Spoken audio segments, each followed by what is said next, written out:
Pessoal, o caso do filho do ministro Alexandre de Moraes, lá em Roma, continua dando muita repercussão. Por um lado, alguns dizem que o filho do Alexandre de Moraes foi o agressor, mas já tem matéria, aquelas agências de checagem, que desmentem isso, como ainda não sei. Do outro lado, dizem que realmente ele foi agredido. O fato é o seguinte: até a Interpol entrou no meio desse assunto agora. E a gente vai explicar para vocês, nos mínimos detalhes, tudo que pode estar acontecendo, o que pode acontecer acerca desses novos fatos aí. Vamos discutir um pouquinho sobre isso? Então seja muito bem-vindo ao nosso editorial, é sempre um prazer estar aqui com você. Sou o Dr. Sandro Gonçalves, advogado, jurista, filósofo político, e o nosso intuito aqui é entender um pouquinho mais sobre a política. Não esquece de curtir, compartilhar, mandar para mais pessoas, e se não é inscrito, inscreva-se. Até porque nós já batemos a nossa meta, somos uma família de mais de 1.400.000 pessoas, e a gente vai crescer muito mais ainda, porque o Brasil não para, pode ter certeza. Bora falar sobre a matéria? Não vou enrolar vocês muito, mas que eu preciso agradecer pela confiança de vocês. Isso eu preciso. Vocês são demais. Bora começar com a matéria? Vamos lá? Ok. Matéria da Jovem Pan para vocês. A Polícia Federal pediu a preservação das imagens do aeroporto de Roma após ataques a Alexandre de Moraes. A solicitação por meio de cooperação internacional acontece depois que brasileiros hostilizaram o ministro e seus familiares na última sexta-feira. Então, vocês devem ter acompanhado, desde sexta-feira eu venho falando sobre esse assunto, na verdade, desde sábado de manhã, porque aconteceu à noite, no sábado de manhã eu já falei sobre o assunto. E hoje tem duas versões desse caso. Uma delas é que quem agrediu foi o filho do Alexandre de Moraes. Outra é que ele foi o agredido. E essas duas versões estão circulando na internet. E a gente vai falar o que está rolando e vamos falar de uma fake news também que está circulando aí, tá certo? Então o primeiro ponto é: fez-se um pedido de cooperação internacional para que as imagens sejam preservadas. Via de regra, depois de um tempo, essas imagens elas são apagadas. Não se sabe quanto tempo a legislação de Roma, da Itália, mantém esse tipo de filmagem. Então foi feita uma solicitação da Polícia Federal pedindo que as imagens sejam mantidas. A grande questão é, isso é um pedido, tá? É uma solicitação. Não há nada que obrigue que eles mantenham as imagens referidas, ou mesmo que enviem as imagens. Uma matéria da UOL diz o seguinte: a Polícia Federal pediu, via Interpol, acesso às imagens de ataque a Moraes, em Roma. Ou seja, agora a Polícia Federal mandou uma solicitação para Interpol e agora não é mais o congelamento, ou seja, a manutenção das imagens. Eles querem as imagens e pediram que Roma envie essas imagens para ele. Então, relembrando o fato, voltando de uma palestra, houve uma animosidade lá no aeroporto. No domingo mesmo foi feita a oitiva dos investigados, que disseram que não aconteceu nada disso. Teve um bate-boca, uma discussão acalorada, mas não teve efetivamente nada de vias de fato. Ninguém foi agredido. Eles desmentem o filho do Alexandre de Moraes. Já uma matéria publicada na Folha do Estado diz que uma testemunha deu depoimento e diz que, na verdade, foi o filho do Alexandre de Moraes que partiu para cima do idoso de 71 anos. Aqui é que entra o ponto interessante, tá? Essa matéria aqui é do JC, blog do Jamildo, e diz o seguinte: é falso que filho de Alexandre de Moraes agrediu idoso em aeroporto em Roma. Entenda como se deu a confusão. E aqui fala que a família do ministro foi hostilizada em aeroporto e boatos envolvendo seu filho passaram a circular. Na última sexta-feira, a notícia que o ministro do Supremo Tribunal Federal, Alexandre de Moraes, foi agredido e hostilizado no aeroporto de Roma por um grupo de 3 brasileiros se espalhou rapidamente. O filho do ministro, inclusive, chegou a ser agredido fisicamente. Aqui ele já afirma que foi agredido. Porém, logo em seguida, um boato passou a circular nas redes sociais, relatando uma versão contrária dos fatos. A fake news dá conta de que o filho do Alexandre de Moraes teria agredido um idoso no aeroporto, que teria provocado toda a confusão. Uma das mensagens afirma que uma testemunha não identificada teria presenciado o fato e que o filho de Moraes teria agredido ou empurrado o homem de 71 anos, identificado como Roberto Mantovani. O Roberto Mantovani, ele prestou depoimento e nesse depoimento ele disse que não aconteceu nada de vias de fato.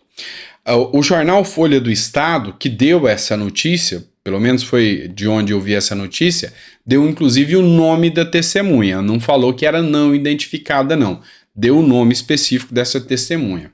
A grande questão é como vocês podem confirmar que é fake news? Afinal, as imagens ainda não foram entregues. Segundo informações, a Polícia Federal vê indícios de que realmente quem foi agredido foi o filho do Alexandre de Moraes. A Polícia Federal vê indícios, mas não tem como você dizer que isso é fake news. Então, desculpem, mas eu acho que dentro da investigação da Polícia Federal isso deve ser levado em conta aqui. Deve ser feito uma averiguação, porque aqui tem dois lados apontando dois pontos de vista diferentes. Então, não existe aqui a fé pública nesse caso. Ninguém aqui estava atuando na condição de servidor público, nem nada disso, não tem fé pública. É a Polícia Federal que tem que averiguar. Tá? Então, falar que é fake news, eu acho que não é séria essa matéria, assim como também não dá para afirmar que foi o filho do Alexandre de Moraes que agrediu. São as imagens do aeroporto que vão dizer tudo o que aconteceu. E a oitiva de testemunhas, tinha muita gente lá, ouça todo mundo. Ou seja, palavras hoje, uma não pode ter mais peso que a outra. E aí, tem outra fake news que tá rolando. Tá circulando, principalmente nas redes de esquerda, que o homem que hostilizou o Alexandre de Moraes, né, que é o Roberto Mantovani Filho, que é empresário, ele teria recebido o auxílio emergencial do Bolsonaro. O empresário Roberto Mantovani Filho, suspeito de ter hostilizado o ministro do Supremo Tribunal Federal e agredido fisicamente o filho do magistrado, não foi beneficiário do auxílio emergencial pago pelo governo Jair Bolsonaro durante a pandemia. A informação é falsa e tem circulado nas redes sociais com milhares de visualizações, desde que o caso veio à tona. Hoje o que a gente vê? Hoje a gente vê que tem uma briga feia entre esquerda e direita, e não se sabe o que você pode acreditar, porque um lado mente de um lado, o outro lado mente também. Então, assim, só depois de uma averiguação é que você vai poder saber o que efetivamente está acontecendo. A grande questão agora é que sim, tem uma investigação acontecendo e a Interpol fez essa solicitação. A Polícia Federal solicitou via Interpol as imagens. E só depois das imagens é que a gente vai saber, tá? Então, me desculpem, mas ninguém sabe de nada do caso. Só tem narrativa até agora. E de narrativa a gente sabe muito bem como funciona. Bora lá que tem uma matéria preocupante aqui para vocês, mas muito preocupante mesmo. Matéria do jornal Metrópolis, do Guilherme Amado, diz o seguinte: a Procuradoria-Geral da República pediu que o Instagram, TikTok, YouTube envie dados de seguidores de Bolsonaro. Isso aqui é muito preocupante. Afinal, tem-se aqui em tese que os dados dessas pessoas têm um certo respaldo pela LGPD. E assim, qual o intuito da Procuradoria-Geral da República querer os dados dos seguidores do Bolsonaro? O pedido foi feito no âmbito do inquérito que apura se Bolsonaro cometeu crimes ao postar um vídeo com ataque às urnas depois de 8 de janeiro. Enfim, segundo o que o Ministério Público diz aqui, Bolsonaro fez uma postagem de vídeos depois do 8 de janeiro, onde questionava as urnas. E aí, a ideia aqui é que se apure quem, sei lá, quem comentou, quem fez alguma coisa em relação a essas postagens que Bolsonaro fez. Ou seja, o intuito disso não dá para saber. A Renata Barreto, que é uma influenciadora, ela escreveu o seguinte: hoje a PGR solicitou ao ministro Alexandre de Moraes que as empresas que controlam as redes sociais Instagram, Facebook, Twitter, YouTube, TikTok, LinkedIn e entre outras, forneçam uma lista com os nomes e respectivos dados de identificação de todos os seguidores do ex-presidente Bolsonaro. Essa é a matéria que eu trouxe do Metrópolis para vocês. O pedido foi feito no âmbito do inquérito que apura se houve cometimento de crimes por parte do Bolsonaro, É isso que eu acabei de dizer para vocês agora. O subprocurador-geral da República, Carlos Frederico Santos, pede a cobrança extra à Meta para que obtenha uma cópia do vídeo apagado do Bolsonaro para que as empresas informem a quantidade de visualizações, curtidas, compartilhamentos, repostagens, comentários, etc. E aqui ela coloca o ponto de vista dela. Na prática, me parece que o objetivo é punir até quem curtiu, compartilhou o vídeo e, quem sabe, ir até além disso e criminalizar todas as pessoas que, de alguma forma, concordaram com o teor do vídeo. Que delícia de democracia vibrante, sólida e na direção certa. Também acho estranho, tá? Muito, muito estranho. E se começar a punir seguidor, eu tô ferrado.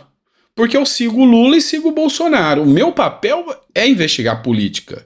Eu sigo o Boulos, eu sigo o Jordi, eu sigo o Túlio Gadelha, eu sigo o Ricardo Salles. Ou seja, se é político, eu tô aqui. Eu pago o salário deles. É o meu papel fiscalizar. Agora, é muito, mas é muito estranho realmente essa atuação do Procurador-Geral da República. Para que eu não sei, a gente vai ficar sabendo do que se trata isso aqui, tá? Do que se trata, mas que é estranho, é muito estranho.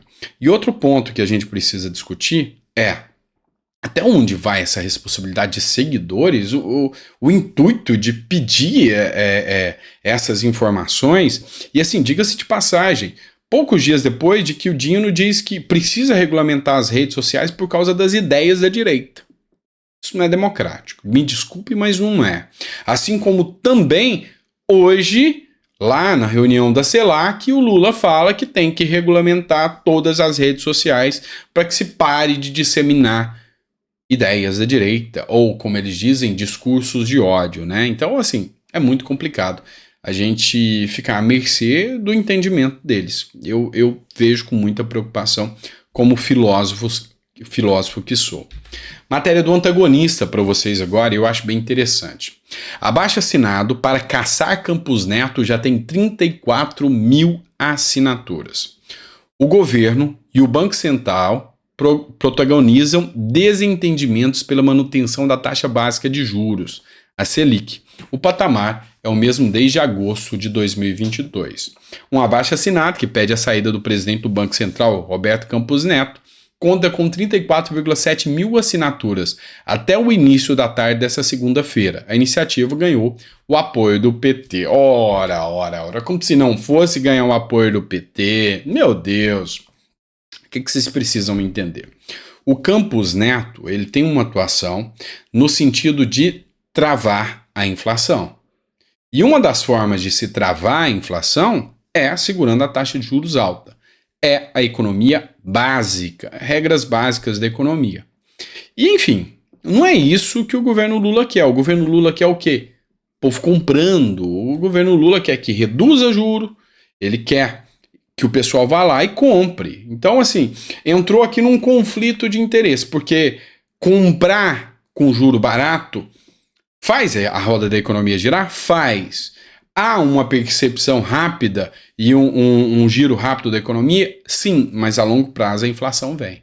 Então, Campos Neto segura a inflação, enquanto que Lula quer fomentar a economia com juro e com empréstimo. Tanto é que hoje foi liberado aí um programa do Lula que é para limpar o nome, né? É um programa que você vai tentar limpar o nome. Então o Lula quer basear aqui no comércio, ou seja, na compra, no consumo, as medidas que ele acha que vai fazer a economia bombar. Adivinha quem tem opinião sobre isso? E aqui eu acho muito interessante. Eu acho muito legal o jeito meio maluco e coerente ao mesmo tempo do Ciro Gomes se manifestar. Matéria do Estadão. Ciro Gomes dispara contra programa automotivo do governo de Lula e diz que é uma aberração. De volta ao debate público após um período de submersão, o ex-ministro Ciro Gomes, do PDT, decidiu apontar a artilharia contra programas de governo Lula. Em sua nova newsletter semanal, iniciativa revelada pela coluna, o pedetista chamou o programa automotivo Sucesso Popular, que chegou a ser prorrogado, de aberração.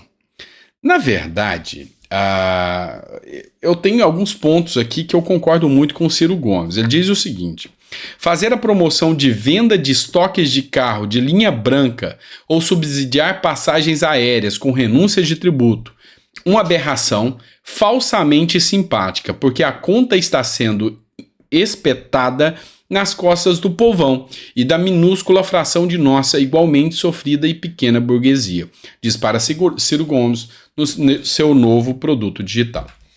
E é isso, eu também acho que são medidas populistas, tá? Então são medidas populistas, medidas que o governo Lula está acostumado a implementar. Olha, a melhor medida econômica que existe.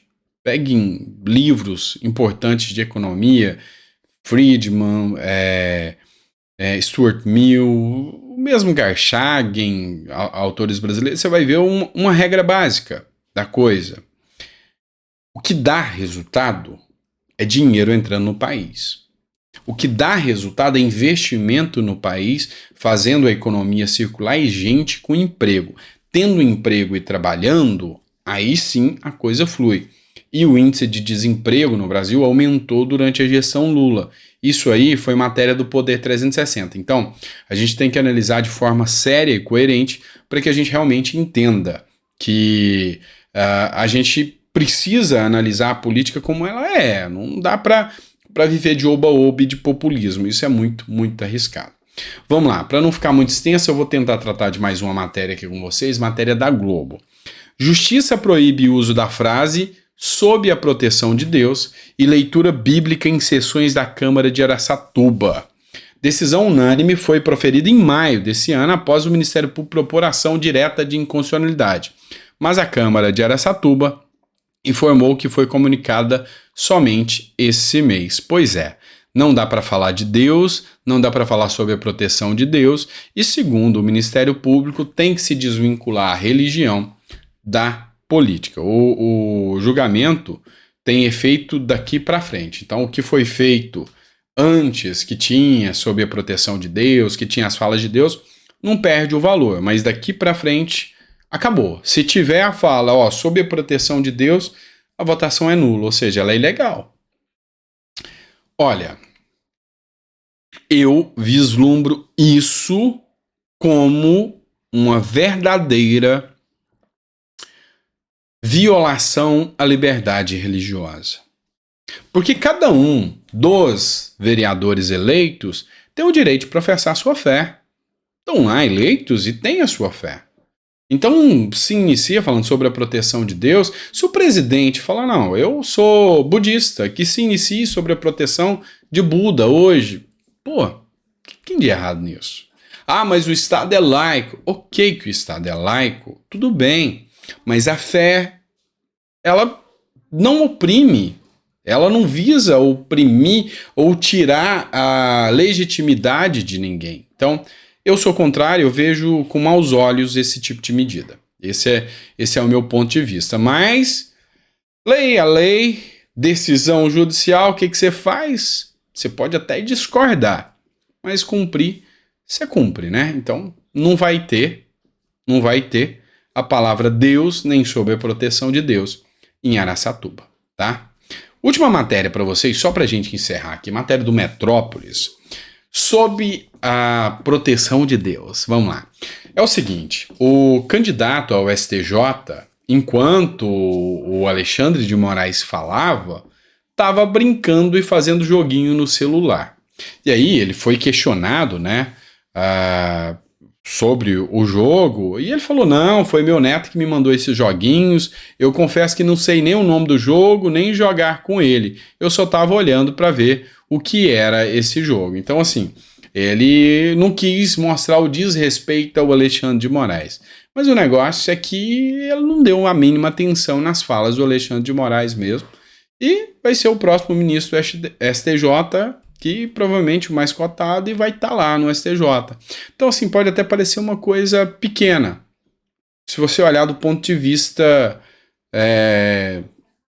sabe, do cotidiano. Mas como eles colocam isso, como eles endeusam certos participantes, é muito estranho, né? Certas figuras públicas é muito intrigante. Durante uma palestra, se assiste se você quiser. Isso é fato, você está lá na palestra, você pode assistir, você não pode assistir, pode estar interessante ou pode estar desinteressante. Se está muito interessante, eu garanto para você que ninguém vai se preocupar em ficar jogando joguinho quando a palestra é interessante. Então, isso é só mais uma coisa do cotidiano, perda de tempo, né? É isso, pessoal. Espero que você tenha gostado do nosso editorial. Sempre um prazer estar aqui com você e a gente volta daqui a pouquinho, tá? Às 9 horas tem mais um editorial para vocês. Ó, vocês viram que a voz está melhorando, não falhou nenhuma vez durante esse editorial, não tossi nenhuma vez durante esse editorial. Tá voltando, tá ficando bem, tá? Tamo voltando à normalidade, tá ok? É isso aí, pessoal. Grande abraço, fiquem com Deus e é sempre um prazer estar aqui com vocês, tá ok? Grande abraço.